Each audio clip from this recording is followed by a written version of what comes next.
ਉਹੀ ਕਹਿਣਾ ਬਾਬਾ ਅੱਖਾਂ ਬੰਦ ਨਾ ਕਰੋ, ਅੱਖਾਂ ਖੁੱਲੀਆਂ ਰੱਖੋ। ਹਾਲਾਤ ਜਿਹੜੇ ਆ ਜੇ ਇਦਾਂ ਹੀ ਚੁੱਪ ਨੀਵੀਂ ਪਾਈ ਰੱਖੀ ਤੇ ਮਰ ਜਾਾਂਗੇ, ਟਾਈਮ ਲੰਘ ਜਾਣਾ ਤੇ ਫਿਰ ਪਛਤਾਵਾਂਗੇ, ਫਿਰ ਹੱਥੀ ਪੱਲੀ ਕੁਛ ਨਹੀਂ ਆਣਾ। ਇਹਨਾਂ ਨੇ ਤਾਂ ਸਾਰਿਆਂ ਨੇ ਕਾਲੀ ਐਨਕ ਲਾਈ ਆ, ਉਹਨਾਂ ਨੂੰ ਆਪਦੀਆਂ ਯਾਸ਼ੀਆਂ ਨਹੀਂ ਦਿਖਦੀਆਂ ਤੇ ਸਾਡੀ ਗਰੀਬੀ ਨਹੀਂ ਦਿਖਦੀ। ਉਹ ਨਾ ਪੰਜਾਬੀਆਂ ਦਾ ਕੋਈ ਸਿਆਣਾ ਬੰਦਾ ਕਹਿੰਦਾ ਕਿ ਇਹ ਸਾਰੇ ਕਿ ਅੰਨੇ ਆ। ਉਹਨੂੰ ਪੁੱਛਿਆ ਉਹ ਕਿੱਦਾਂ ਸਾਬਤ ਕਰ। ਉਹ ਕਹਿੰਦਾ ਇੱਥੋਂ ਲਿਆ ਕੇ ਸਣੀ ਤੇ ਆਪਾਂ ਰੱਸਾ ਵੱਟਦੇ ਆ। ਉਹ ਬਹਿ ਗਿਆ, ਰੱਸਾ ਵੱਟਣ ਲੱਗ ਗਿਆ। ਅੱਛਾ। ਉਹ ਜਿਹੜਾ ਆਇਆ ਘਰੇ ਅਗੇ ਕੀ ਕਰਦਾ, ਕਹਿੰਦਾ ਲੇਖਣਾ। ਲੇਖਣਾ? ਹਾਂ। ਉਤੋਂ ਜਿਹੜਾ ਆਇਆ ਕਹੇ ਕੀ ਕਰਦਾ, ਕਹਿੰਦਾ ਲੇਖਣਾ। ਉਹ ਇੱਕ ਕੋ 15-20 ਬਾਅਦ ਆ ਕੇ ਕਹਿੰਦਾ ਆਖੇ ਬੜੀ ਸੋਹਣੀ ਰੱਸੀ ਵੱਟਦੇ ਆ, ਕਹਿੰਦਾ ਲੈ ਲੇਖ ਸਜਾਖਾ। ਅੱਛਾ। ਚੰਗਾ ਭਲਾ ਦੇਖ ਕੇ ਕਹਿੰਦੇ ਆਖੇ ਕੀ ਕਰਦਾ, ਸੁੱਤੇ ਪਏ ਨੂੰ ਠਾ ਕੇ ਕਹਿੰਦੇ ਆ ਬਾਈ ਸੁੱਤਾ। ਬਾਈ ਸੁੱਤਾ। ਜਦੋਂ ਕਹਿੰਦਾ ਹਾਂ ਕੀ ਗੱਲ ਆ, ਕਹਿੰਦਾ ਸੌਂ ਜਾ ਮੈਂ ਕਰਿਆ ਸਮਝੇ ਆਖੇ ਜਾਗਦਾ ਹੀ ਆ।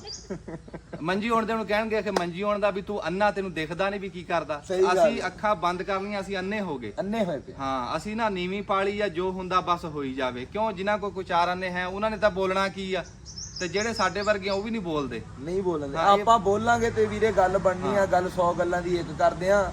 ਆਪਾਂ ਬੋਲਾਂਗੇ, ਆਵਾਜ਼ ਚੱਕਾਂਗੇ। ਖਾਸ ਕਰਕੇ ਬਾਈ ਜਨੂਬੀ ਪੰਜਾਬ ਦੇ ਪੰਜਾਬੀ ਆਵਾਜ਼ ਚੱਕਣਗੇ ਤੇ ਕੁਛ ਨਾ ਕੁਛ ਬਣੇਗਾ। ਨਹੀਂ ਤਾਂ ਤੁਸੀਂ ਰਗੜੇ ਜਾਣਾ, ਸਾਰਾ ਕੁਛ ਹੀ ਤੁਹਾਡਾ ਰਗੜਾ ਵੀ ਤੁਸੀਂ ਜਾਣਾ। ਰਗੜੇ ਗਏ ਆ ਭਾਈ। ਹੁਣ ਤੂੰ ਅੱਗੇ ਗੱਲ ਕਰਦਾ ਸੀ ਨਾ ਪੰਜਾਬੀ ਦੀ।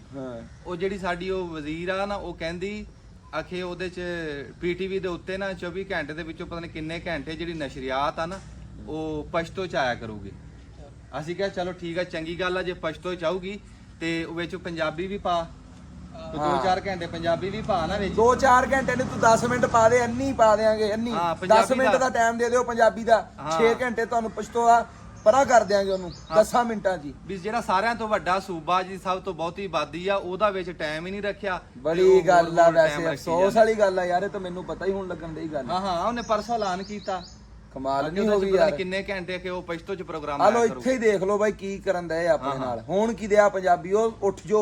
ਤੁਹਾਡੀ ਮਿਹਰਬਾਨੀ ਆ। ਆਪਣੇ ਮੂੰਹ ਤੇ ਪਾਣੀ ਪਾਓ। ਤੁਹਾਡੀ ਮਿਹਰਬਾਨੀ ਬਾਈ, ਹੋਸ਼ ਫੜੋ ਹੋਸ਼। ਤੇ ਫਿਰ ਤੂੰ ਉਹ ਦੇਖ ਵੀ ਇਹਨਾਂ ਨੇ ਉਹ ਦੂਏ ਸੂਬਿਆਂ ਦੇ ਵਿੱਚ ਤਨਖਾਹਾਂ ਬਹੁਤੀਆਂ ਵਧਾਈਆਂ, ਪੰਜਾਬ ਦੇ ਵਿੱਚ ਘੱਟ ਵਧਾਈ। ਇਹ ਵੀ ਬੜਾ ਧੱਕਾ। ਇਹ ਕੀ ਗੱਲ ਹੋਈ ਬਈ ਤੁਹਾਡੇ ਕੋਲ? ਜਿਸ ਮੁਲਕ 'ਚ ਇਨਸਾਫ ਹੀ ਨਾ ਹੋਵੇ ਉੱਥੇ ਕੀ ਯਾਰ ਕੰਮ ਤੁਰਨਾ, ਮੈਨੂੰ ਦੱਸ। ਸਹੀ ਗੱਲ ਆ। ਅੱਛਾ ਅੰਜਮ ਬਾਈ, ਤੁਸੀਂ ਆਪਣਾ ਕੋਈ ਕਾਰੋਬਾਰ ਵੀ ਕਰਦੇ ਆ? ਆਹੀ ਆਪਣਾ ਮਾਲ ਡੰਗਰ ਆ, ਕੋਈ ਵਾਈ ਬੀਜੀ ਕਰੀਦੀ ਹੈ। ਕਾਰੋਬਾਰ ਦਾ ਵੀ ਕੋਈ ਬਣਾਓ ਨਿਜ਼ਾਮ। ਜੇ ਪਾਕਿਸਤਾਨ ਦਾ ਨਿਜ਼ਾਮ ਸੂਤ ਹੋ ਜਾਵੇ ਤਾਂ ਮੇਰੇ ਹਿਸਾਬ ਨਾਲ ਫੇਰ ਹੀ ਬਣਾਈਓ, ਨਹੀਂ ਤਾਂ ਰਹਿਣ ਹੀ ਦਿਓ। ਹਾਂ ਨਹੀਂ ਤਿੱਦਾਂ ਹੀ ਯਾਨੀ ਗੱਲ ਇੱਕ ਆ ਕਿ ਪੰਜਾਬੀ ਇਕੱਠੇ ਹੋ ਕੇ ਇੱਕ ਪਲੇਟਫਾਰਮ ਤੇ ਆਵਾਜ਼ ਚੁੱਕ ਲੈਣ, ਇਹ ਹੋਸ਼ ਕਰ ਜਾਣ। ਖਾਸ ਕਰ ਪੰਜਾਬੀਆਂ ਦੇ ਵਿੱਚੋਂ ਵੀ ਕਿਸਾਨ ਤਬਕਾ, ਕਿਸਾਨ ਬਰਾਦਰੀ, ਕਿਸਾਨ ਪੂਰੇ ਮੁਲਕ ਦੇ ਉੱਠਣ। ਹਾਂ ਪੂਰੇ ਮੁਲਕ ਦੇ ਕਿਸਾਨ ਉੱਠਣ ਤਾਂ ਗੱਲ ਬਣਨੀ, ਤਾਂ ਗੱਲ ਬਣਨੀ ਹੈ। ਮੁਲਕ ਸਿੱਧੀ ਪਟਰੀ ਤੇ ਆ ਜਾਏਗਾ। ਹਾਂ ਉਹ ਆਪਦੀ ਥਾਂ ਉਸ ਤੋਂ ਬਗੈਰ ਨਹੀਂ ਹੈਗਾ ਇਹਦਾ ਹੱਲ ਬਾਈ। ਗੱਲ ਖਤਮ ਕਰਤੀ 100 ਗੱਲਾਂ ਦੀ ਇੱਕ ਕਰਕੇ ਬਾਈ ਨੇ। ਅਸੀਂ ਜੀ ਮੀਆਂ ਉਸਾਮਾ ਸਾਹਿਬ ਦੇ ਬਹੁਤ ਸ਼ੁਕਰਗੁਜ਼ਾਰ ਆ ਤੇ ਇਹ ਸਾਡੇ ਕੋਲ ਤਸ਼ਰੀਫ ਲੈ ਕੇ ਆਏ, ਸਾਨੂੰ ਇੱਜ਼ਤ ਬਖਸ਼ੀ। ਯਕੀਨ ਕਰੋ ਮੈਨੂੰ ਇੰਜ ਹੀ ਹੈ ਵੀ ਜਿਵੇਂ ਮੇਰਾ ਭਰਾ ਮੇਰੇ ਕੋਲ ਆਇਆ ਬੈਠਾ। ਤੇ ਅਸੀਂ ਵੀ ਇਨਸ਼ਾਅੱਲਾ ਤਾਲਾ ਬਹੁਤ ਜਲਦ ਤੁਹਾਨੂੰ ਚਿਸ਼ਤੀਆਂ ਦੇ ਵਿੱਚ ਆ ਕੇ ਮਿਲਾਂਗੇ ਜੀ। ਮੈਂ ਕਿਹਾ ਬੱਲੇ ਬੱਲੇ ਹੋ ਜੀ। ਚਿਸ਼ਤੀਆਂ ਸ਼ਹਿਰ ਦੀ ਨਾ ਅਸੀਂ ਆਪਣੇ ਬਜ਼ੁਰਗਾਂ ਤੋਂ ਬੜੀ ਤਾਰੀਫ ਸੁਣੀ ਆ। ਤੇ ਬੜੀ ਮਜ਼ਹਬੀ ਸ਼ਖਸੀਅਤ ਆ, ਸਮਾਜੀ ਸ਼ਖਸੀਅਤ ਆ, ਸਿਆਸੀ ਸ਼ਖਸੀਅਤ ਆ ਤੇ ਸਾਡੇ ਵੀਰ ਨੂੰ ਅਲੱਗ ਹੀ ਪਹਿਚਾਣ ਦਿੱਤੀ ਹੈ ਮੇਰੇ ਰੱਬ ਨੇ। ਅੱਲਾਹ ਤਾਲਾ ਨੇ ਇੱਜ਼ਤ ਦਿੱਤੀ। ਵਾ ਤੂੰ ਇਜ਼ੂ ਮੰਤਸ਼ਾ ਵਾ ਤੂੰ ਜ਼ਿਲੂ ਮੰਤਸ਼ਾ। ਬੇਸ਼ੱਕ ਅੱਲਾਹ ਮੇਰੇ ਚੜ੍ਹਦੇ ਪੰਜਾਬ ਦੇ, ਲਹਿੰਦੇ ਪੰਜਾਬ ਦੇ, ਬਾਹਰਲੇ ਮੁਲਕਾਂ ਦੇ ਜਿੱਥੇ ਜਿੱਥੇ ਖਰੇ ਬੰਦੇ ਬੈਠੇ ਨਾ, ਖਰੀਆਂ ਗੱਲਾਂ ਸੁਣ ਕੇ ਖੁਸ਼ ਹੁੰਦੇ, ਉਹਨਾਂ ਨੇ ਬਾਈ ਇੱਜ਼ਤ ਦਿੱਤੀ ਆ। ਰੱਬ ਦੇ ਜ਼ਰੀਏ ਰੱਬ ਨੇ ਮੈਨੂੰ ਇੱਜ਼ਤ ਦਿੱਤੀ ਆ, ਉਹਨਾਂ ਨੇ ਸਪੋਰਟ ਕੀਤੀ ਆ। ਆਮੀਨ। ਠੀਕ ਹੈ ਨਾ। ਤੇ ਤੂੰ ਮੇਰਾ ਭਰਾ ਵਾ, ਮੇਰਾ ਵੱਡਾ ਭਰਾ ਵਾ। ਸਾਰੀ ਜ਼ਿੰਦਗੀ ਜਦੋਂ ਤੇਰਾ ਦਿਲ ਕਰੇ, ਜਿੰਨੇ ਬੰਦੇ ਹੁਣ ਕਦੀ 50-60 ਬੰਦੇ ਵੀ ਆ ਜਾਣ ਨਾ, ਤੇ ਭਰਾ ਦੇ ਬਾਗ ਚ ਲੈ ਕੇ ਨਹੀਂ ਚਿਸ਼ਤੀਆਂ ਜੀ ਸਾਡਾ ਘਰ ਬਣ ਗਿਆ। ਹਾਂ ਆਪਣਾ ਤੇਰਾ ਘਰ ਆ ਉਹ, ਕੋਈ ਫਰਕ ਨਹੀਂ ਹੋਏਗਾ। ਮੇਰਾ ਵੀਰਾ, ਮੈਂ ਜੈਨੂਇਨ ਗੱਲ ਕਰਦਾ ਪਿਆ। ਅੰਜਮ ਸਰੋਇਆ ਵੱਡਾ ਭਰਾ ਵਾ ਮੇਰਾ। ਇਹ ਲੈਂਦੇ ਪੰਜਾਬ ਦਾ ਚੜ੍ਹਦਾ ਸੂਰਜ ਆ। ਮੈਂ ਦਿਲ ਤੋਂ ਬਾਈ ਤੇ ਰਾਜ਼ੀ ਆ। ਕੰਨਾਂ ਤਿਕਰ ਇੱਥੋਂ ਰੱਖ ਕੇ ਕੰਨਾਂ ਤਿਕਰ ਰਾਜ਼ੀ ਆ ਭਰਾ। ਤੇ ਪੰਜਾਬੀ ਨੂੰ ਪ੍ਰਮੋਟ ਕਰਦਾ ਵਾ।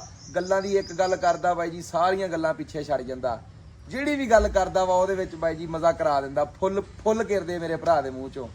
ਅੱਛਾ ਜੀ, ਹੁਣ ਮੈਂ ਆਖਰੀ ਗੱਲ ਤੁਹਾਨੂੰ ਦੱਸਾਂ ਵੀ ਜਦੋਂ ਕੋਈ ਬਹੁਤਾ ਮਸ਼ਹੂਰ ਹੋ ਜਾਏ ਨਾ ਬੰਦੇ, ਉਦੋਂ ਰਾਬਤਾ ਕਰਦੇ ਆ। ਪਰ ਇਹ ਮੇਰੇ ਭਰਾ ਨੇ ਮੇਰੇ ਨਾਲ ਉਸ ਟਾਈਮ ਰਾਬਤਾ ਕੀਤਾ ਸੀ ਜਦੋਂ ਮੇਰੇ 200 ਫਾਲੋਵਰ ਸੀ।